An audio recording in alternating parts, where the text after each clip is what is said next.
नमस्कार विद्यार्थ्यांनो, स्वागत आहे आपले सक्सेस स्टडी हब अकॅडमीमध्ये। आज आपण शिकणार आहोत नंबर वर्क।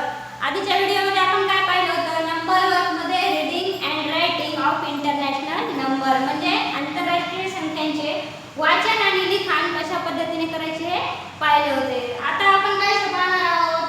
त्याच धड्याची एक्सरसाइज 1 म्हणजे त्यातले सर्व प्रश्न आपण सोप्या पद्धतीने कसे सोडवायचे हे आपण पाहणार आहोत। एकदम सोप्या पद्धतीने मी सर्व प्रश्न तुम्हाला सोडवण्याचा आणि समजून सांगण्याचा प्रयत्न करेन।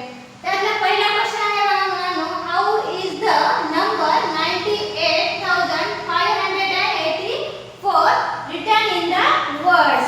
रिटन इन द वर्ड्स म्हणजे काय करायचे तुम्हाला? ही संख्या एक संख्या दिलेली आहे आणि ती संख्या तुम्हाला अंकामध्ये दिलेली आहे, ती तुम्हाला वर्ड्स मध्ये म्हणजे शब्दामध्ये लिहून दाखवायची आहे। तर तुम्ही कशा पद्धतीने लिहिणार? तर बघा आपण त्याचं उत्तर कसं सोडूया।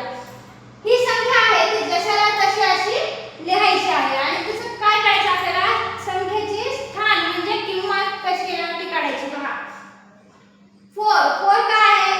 युनिट म्हणजे एकक स्थानी आहे। एकक स्थानी असल्यामुळे काय होते? युनिट।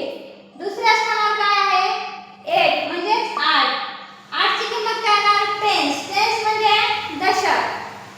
तिसऱ्या स्थानावर काय आहे? 5 100 म्हणजे शतक।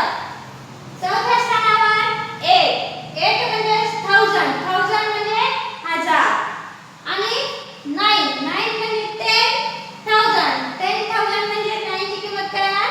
10,000। तर संख्येचं वाचन करताना आपण बघा 98,584 बघा 98,584